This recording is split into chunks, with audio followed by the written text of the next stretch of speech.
एक समय की बात है।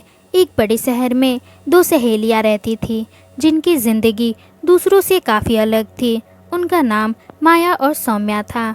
दोनों का दिल रोमांच से भरा हुआ था और हर नई खोज उनके लिए चुनौती होती। उनकी दोस्ती का सबसे बड़ा कारण यह था कि वे दोनों हर समय कुछ न कुछ नया करने की तलाश में रहती थी। स्कूल के बाद हर शाम वे दोनों शहर के अलग अलग हिस्सों में घूमती और छोटी मोटी घटनाओं का सामना करती। लेकिन इस बार कुछ अलग हुआ। शहर में एक पुराना जर्जर स्कूल था जिसे अब कई सालों से कोई नहीं देखता था। लोग कहते हैं कि वहाँ एक छात्रा की आत्मा रहती है जो अपने मरे हुए दिन की तलाश में है और वहाँ पर हमेशा भटकती रहती है। किसी ने भी उस स्कूल के अंदर जाने की हिम्मत नहीं की। यहाँ तक कि आसपास के लोग भी उस रास्ते से गुजरने से डरते हैं। लेकिन सौम्या और माया को यह अफवाहें मजाक लगती थी। क्या यह सच में सच था? क्या वाकई वहाँ कुछ था? माया ने पूछा, क्या तुमने कभी सुना है उस पुराने स्कूल के बारे में? सौम्या ने कहा, हाँ सुना है। सभी कहते हैं कि वहाँ एक भूतिया आत्मा है जो सभी को परेशान करती है। कोई भी वहाँ पर नहीं जाता। फिर उन्होंने तय किया कि वे दोनों उस स्कूल तक जाएंगे और देखेंगे कि क्या वाकई वहाँ कुछ है या सब कुछ केवल एक कहानी है। दोनों ने अपनी योजना बनाई। वे स्कूल में रात के समय जाने का सोच रही थी क्योंकि दिन के समय तो वहाँ कोई नहीं जाता था और रात का समय और भी डरावना होता। जब रात का अंधेरा चारों ओर फैल चुका था, दोनों अपने बैग और टॉर्च लेकर निकल जाती हैं। जब वे स्कूल के पास पहुंची तो उनका दिल तेजी से धड़कने लगा। वह स्कूल वाकई में डरावना लग रहा था, लेकिन अंदर से कुछ हल्की आवाज़ें भी सुनाई दे रही थी। सौम्या ने पूछा, क्या ये सब हम सही कर रहे हैं?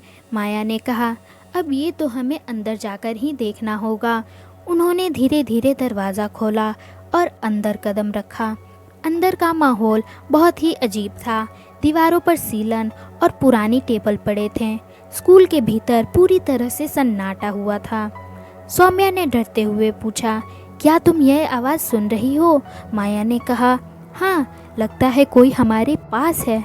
दोनों घबराते हुए स्कूल को चारों ओर से देखना शुरू करते हैं और फिर एक पुराने क्लासरूम में उन्हें एक फटी हुई किताब मिलती है। तभी उन्हें एक अजीब सी हलचल महसूस हुई और एक तेज़ आवाज़ आई। एक धुंधली आकृति उनके सामने खड़ी थी। वे दोनों सहम गए। आत्मा धीरे धीरे उनकी ओर बढ़ रही थी। जैसे ही वह सामने आई तो पता चला कि यह कोई सामान्य भूत नहीं बल्कि एक छात्रा थी। सौम्या ने डरते हुए पूछा, तुम कौन हो? मैं एक छात्रा थी। मेरा नाम राधा था। मैं इस स्कूल में ही मरी हूँ और अब मैं यहाँ इस स्कूल से बंधी हुई हूँ। माया ने पूछा, क्या हम तुम्हारी मदद कर सकते हैं? आत्मा ने कहा, अगर तुम मुझे मेरी आत्मा की शांति दे सको तो मैं यहाँ से जा सकती हूँ। सौम्या और माया ने तय किया कि वे राधा की मदद करेंगी। उन्होंने उस स्कूल की पुरानी डायरी को खंगाला और पाया कि राधा की मृत्यु एक हादसे में हुई थी और उसकी आत्मा को शांति नहीं पा रही थी। वे दोनों स्कूल की पुरानी पुस्तक लेकर आती हैं और राधा की आत्मा की शांति के लिए कुछ मंत्र पढ़ती हैं। कुछ समय बाद राधा की आत्मा को शांति मिल जाती है और वह धीरे धीरे गायब होने लगती है। सौम्या और माया का नया अनुभव। उन्होंने महसूस किया कि भूत प्रेत की बातें अक्सर डर से जुड़ी होती हैं, लेकिन असल में इन घटनाओं के पीछे कुछ गहरे रहस्य छिपे होते हैं।